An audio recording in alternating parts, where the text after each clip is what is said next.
বকেয়া বেতনসহ বিভিন্ন দাবিতে আজও মহাসড়ক অবরোধ করে বিক্ষোভ করেছেন সাভারের পোশাক শ্রমিকরা। 24 ঘন্টারও বেশি সময় ধরে নবীনগর চন্দ্রা মহাসড়কে যান চলাচল ব্যাহত হচ্ছে। এতে চরম দুর্ভোগে পড়েন যাত্রী ও চালকরা। এই মুহূর্তে আশুলিয়ার বাইপাইলে আছেন রিপোর্টার মোজাফফর হোসেন জয়। সরাসরি যাচ্ছি তার কাছে। জয়। আমি রয়েছি নবীনগর চন্দ্রা মহাসড়কে। আপনারা জানেন যে গতকাল থেকে সকাল থেকেই যে সড়ক অবরোধ শ্রমিক বিক্ষোভ কেন্দ্র করে এবং সেই কেন্দ্র করে আজকে পর্যন্ত এখন পর্যন্ত মোটামুটি 36 ঘন্টা কেটে গেলেও কিন্তু মহাসড়কে যে অবরোধ সেই অবরোধ কর্মসূচি এখনো পালিত হচ্ছে।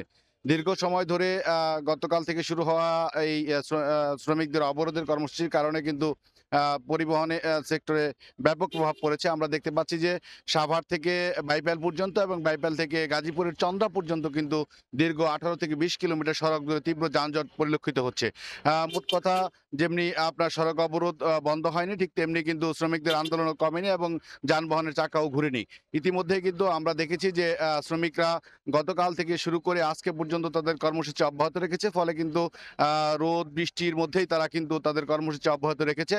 তারা বলছেন যে মালিক পক্ষ যে পর্যন্ত তাদের দাবি দেওয়া মেনে না নেবে সে পর্যন্ত তারা এই কর্মসূচি অব্যাহত রাখবে। একই সাথে কিন্তু তারা একটি জিনিস ঘোষণা করেছে যে অর্থাৎ তাদের যে কারখানা বার্স্ট গ্রুপ অফ কোম্পানি, একটি কারখানায় কিন্তু আশুলিয়াতে শ্রমিক বিক্ষোভের জের ধরে কিন্তু মানুষের অসহনীয় দুর্ভোগের কারণ হয়ে দাঁড়িয়েছে।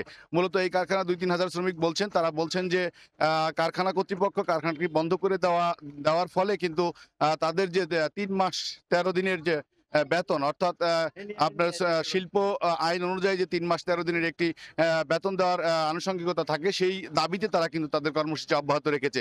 এবং যার ফলে কিন্তু দীর্ঘ 36 ঘন্টা অতিবাহিত হয়ে গেলেও কিন্তু উত্তরবঙ্গ থেকে ছেড়ে আসা যানবাহনগুলো যেমন রাজধানী ঢাকাতে পৌঁছতে পারেনি, ঠিক রাজধানী ঢাকা থেকে ছেড়ে যাওয়া যানবাহনগুলো কিন্তু উত্তরবঙ্গে পৌঁছতে পারেনি। ফলে হাজার হাজার যানবাহন আটকা পড়ে মানুষের দুর্বিষহ জীবন পার করছেন। এখানে এখানে আমরা দেখতে পেয়েছি যে সকাল থেকে কিন্তু বিভিন্ন কাঁচা মাল পণ্যবাহী ট্রাকগুলোতে দেখেছি যে পড়ে আছে। একই সাথে কিন্তু আমরা দেখেছি যে গুরুত্বপূর্ণ যে রপ্তানি পণ্য যে পরিবহনগুলো সেগুলোও কিন্তু গন্তব্যে পৌঁছতে পারেনি।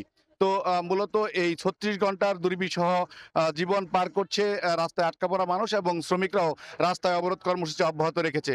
আশুলিয়া থেকে আমার কাছে এই ছিল শ্রমিক বিক্ষোভ এবং সড়ক অবরোধের সর্বশেষ তথ্য। সরাসরি যুক্ত ছিলাম সাভারের আশুলিয়া থেকে।